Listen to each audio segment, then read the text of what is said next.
ఈ విధంగా పేస్ట్ అల్లే ఉండలు లేకుండా కలిపేసుకోవాలి.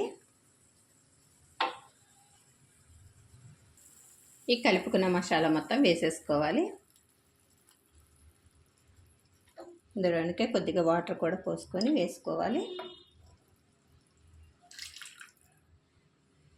మొత్తం ఒకసారి మిక్స్ చేసుకోవాలి.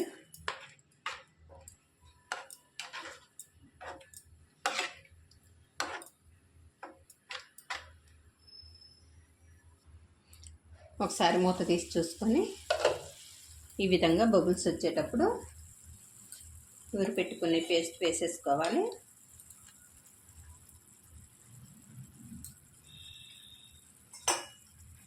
ఒకసారి కలిపేసుకోవాలి. మొత్తం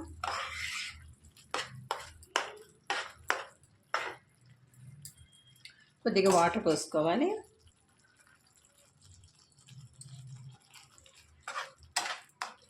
గ్రేవీ అనేది మంచిగా రెడీ అయిపోయింది. ఇందులోనికి ఇప్పుడు వేయించి పెట్టుకున్న సిమ్లా మిర్చి వేసేసుకోవాలి. ఒకసారి కలిపేసుకోవాలి.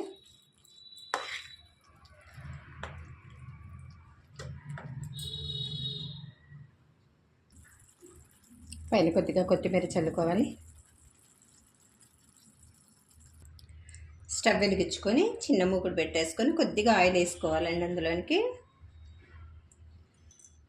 1/2 టేబుల్ స్పూన్ ఆయిల్ వేసుకొని వేడెక్కనివ్వాలి.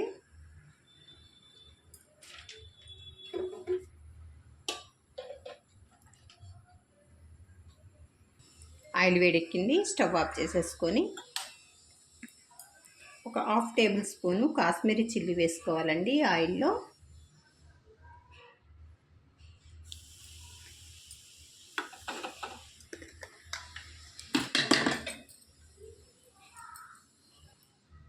ఈ కర్రీలోనికి వేసేసుకోవాలి. పైన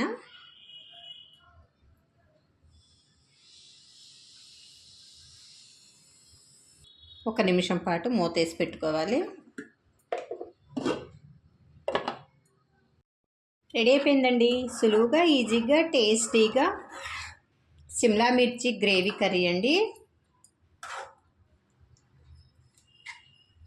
ఈ కర్రీ వేడివేడి అన్నంలోనికి, చపాతీలోనికి, పరోటాలోనికి, జొన్న రొట్టెలోనికి సూపర్ అంటే సూపర్ టేస్ట్తో అద్దరిపోతుందండి.